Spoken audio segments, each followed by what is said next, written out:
Indian transportation system గురించి కొన్ని shocking ట్రూత్స్‌ని ఈ వీడియోలో తెలుసుకుందాం. దీనికి మనం మెట్రోస్ గురించి తెలుసుకుందాం. మన అర్బన్ మొబిలిటీలో ఇవి క్రౌన్ జ్యువెల్స్ నిజం చెప్పాలంటే.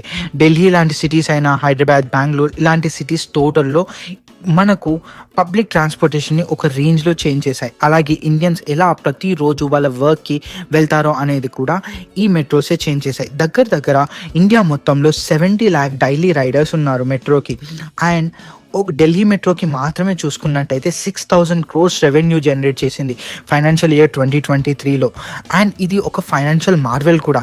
ఢిల్లీ మెట్రో ఒక నిజం చెప్పాలంటే సీక్రెట్, ఎందుకంటే దీని రెవెన్యూ మోడల్ సూపర్గా వర్కౌట్ అయింది.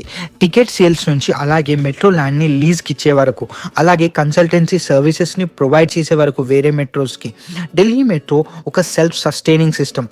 ఇది నిజం చెప్పాలంటే ఇండియన్ పబ్లిక్ ట్రాన్స్పోర్టేషన్లో ఒక గ్రేట్ అండ్ రేర్ అచీవ్మెంట్. కానీ ఇలా అన్ని మెట్రోస్ కూడా సక్సెస్ స్టోరీస్ కాదు. స్మాలర్ సిస్టమ్స్ అయినా, మెట్రో సిస్టమ్స్ అయినా జైపూర్, లక్నో ఇప్పటికీ కూడా లో రైడర్షిప్ అండ్ హై ఆపరేషనల్ కాస్ట్లోనే ఉన్నాయి. అండ్ ఇంకొక రియల్ కిక్కర్ ఏంటి అంటే ఈవెన్ బెస్ట్ మెట్రోస్ కూడా మనకి లాస్ట్ మైల్ కనెక్టివిటీ ప్లస్ లాసెస్కి ఇంకా కూడా స్ట్రగుల్ అవుతున్నాయి. అండ్ అప్పుడే మనకి అందుకని బెటర్ ఇంటిగ్రేషన్ కావాలి. మెట్రో లాస్ట్ మైల్ కనెక్టివిటీ గురించి బస్సెస్ అయినా, ఆటోస్ అయినా, షేర్డ్ మొబిలిటీ అయినా కూడా కంపల్సరీ కావాలి. లేదంటే ఈ మెట్రోస్ అన్నీ ఐసోలేటెడ్ లైఫ్ లైన్స్ అయిపోతాయి. అండ్ సెకండ్ది బస్సెస్ అనేటివి మన ఇండియన్ పబ్లిక్ ట్రాన్స్పోర్టేషన్కి ఒక బ్యాక్ బోన్ లాంటిది. దగ్గర ప్రతిరోజు 3.5 crores ప్యాసింజర్స్కి ఇది కమ్యూట్ చేయడానికి ఉపయోగపడుతుంది. అండ్ బస్సెస్ అనేవి చాలా అఫోర్డబుల్, యాక్సెసిబుల్ అండ్ ఎసెన్షియల్ కూడా మన ఇండియాలో. కానీ ఇక్కడ ఒక ప్రాబ్లం ఉంది. ఏంటి అంటే ఇండియాలో ప్రతి 10,000 మెంబర్స్కి జస్ట్ 4 బస్సులు మాత్రమే ఉన్నాయి, 4 బస్సెస్. అదే మనం చైనాకి చూసుకున్నట్టయితే ప్రతి 10,000 మందికి 60 బస్సెస్ ఉన్నాయి, 60 బస్సులు ఉన్నాయి. అండ్ ఇక్కడ మనం ఇంకొకటి గుర్తుపెట్టుకోవాల్సింది ఏంటి అంటే బస్సెస్ అనేటివి ఇండియాలో ఉన్నవి చాలా వరకు ఓల్డ్ బస్సెస్ అండ్ చాలా వరకు సింపుల్గా బ్రేక్ డౌన్ అవ్వడానికి ఛాన్సెస్ ఉన్నాయి. అలాగే దీని మెయింటెనెన్స్ కూడా చాలా ఎక్కువగా కాస్ట్ ఉన్నాయి. అదే స్టేట్ రన్ ట్రాన్స్పోర్టేషన్ గురించి చూసుకున్నట్టయితే మనకి 2019లో డాటా ఉంది. అప్పటికి 17,000 crores లాస్లలో ఉన్నాయి.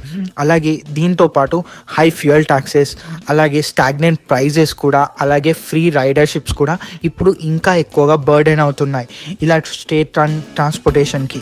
కానీ ఇవన్నిట్లలో కూడా బెంగళూరు యొక్క బిఎంటీసీ ఒక విధంగా అవుట్ షైన్ అవుతుంది. ఎందుకంటే లాస్ట్ ఇయర్ ఇది దగ్గర 5,600 బస్సెస్ని ఆపరేట్ చేసింది.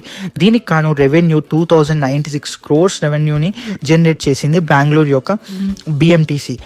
అండ్ ఇది ఇండియాలో లీడింగ్ ఎలక్ట్రికల్ బస్ అడాప్షన్ కూడా. దగ్గర 1,000 ఈ బస్సెస్ ఉన్నాయి వీళ్ళ ఫ్లీట్లో. అండ్ ఇది ఒకవేళ ఇండియా మొత్తంలో ఉన్న స్టేట్ అండ్ ట్రాన్స్పోర్టేషన్స్ మొత్తం ఇంప్లిమెంట్ చేస్తే మనం ఇంకా ప్రైజెస్ తక్కువ చేసుకోవచ్చు అండ్ బెటర్ ప్రాఫిట్స్ని మనం పొందవచ్చు. అండ్ థర్డ్ది ఇండియన్ రైల్వేస్ ఇండియాలో ఒక వర్క్ హార్స్ లాంటి. దగ్గర లైఫ్ లైన్. చాలామంది 2.3 crore ప్యాసింజర్స్ డైలీ దీనిలో ట్రావెల్ చేస్తూ ఉన్నారు. అలాగే లాంగ్ డిస్టెన్స్ అంటే ఖచ్చితంగా చాలామంది ఎంచుకునేది ట్రైన్స్ని.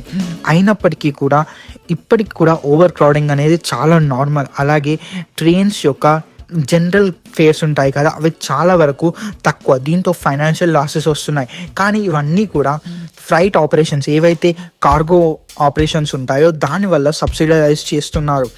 అండ్ ఇప్పటికి కూడా మోడర్నైజేషన్ మనం చాలా ఎక్కువగా యూజ్ చేస్తున్నాం. అండ్ ఇప్పటికీ కొన్ని ప్రీమియర్ ఏవైతే ట్రైన్స్ ఉన్నాయో లైక్ వందే భారత్ ఎక్స్ప్రెస్, రాజధాని ఇలాంటి ట్రైన్స్ ఎక్కువగా మనకి ప్రాఫిట్స్ తీసుకొని వస్తున్నాయి రైల్వేస్లలో. అండ్ ఇప్పటికి కూడా మన infrastructure outdated and safety and delays కావాలని చాలా ఎక్కువగా ఇష్యూస్ని క్రియేట్ చేస్తున్నాయి ట్రైన్స్లో. కానీ మన ట్రైన్స్ ఇండియన్ రైల్వేస్కి చాలా ఇమ్మెన్స్ పొటెన్షియల్ ఉంది. అండ్ ఫోర్త్ది ఆటోస్. ఎక్కడైతే మన బస్సెస్, మెట్రోస్ అన్నీ తక్కువ అవుతాయో ఆటో రిక్షాస్ మరియు రైడ్ హీలింగ్ సర్వీసెస్ అయినా ఓలా, ఊబర్స్ అక్కడే మనకు ఉపయోగపడతాయి. లాస్ట్ మైల్ వరకు మనకు రావాలంటే యూస్ చేసుకునే మొబిలిటీస్ ఇవి చీపర్. కానీ షార్ట్ డిస్టెన్సెస్కి ఇవి మాత్రమే కొంచెం కాస్ట్లీ. కానీ మనం ఫ్యూచర్లో చాలా ప్రాబ్లమ్స్ని ట్యాకిల్ చేయాలి. అది హైవేస్ని బిల్డ్ చేయడమైనా, లేదు అని అనుకుంటే విలేజెస్కి ఆల్ వెదర్స్ రోడ్స్ని ప్రిపేర్ చేయడమైనా. Thank you very much.